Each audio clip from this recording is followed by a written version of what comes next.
Glitter nail polish looks great but can be a nightmare to remove.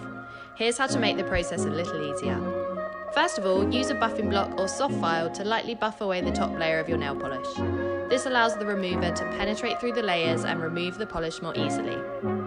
Next, grab your nail polish remover pot. Place your finger inside and hold for the count of 10. Twist your finger around and remove. Repeat the same process on the rest of your fingers. Don't forget to mark this NPR pot and keep it aside to remove your glitter polish only. Once the majority of glitter is removed from the nail, give your hands a good wash with soap to get rid of the loose glitter on your skin. Next, grab our NailKale Superfood Base Coat. This base is enriched with antioxidants and kale extract to really strengthen your nails between manicures.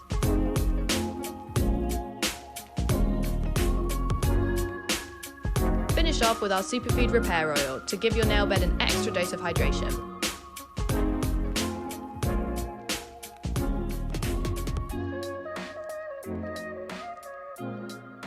You can grab all these products at your local Nails Inc nail bar or online at nailsinc.com.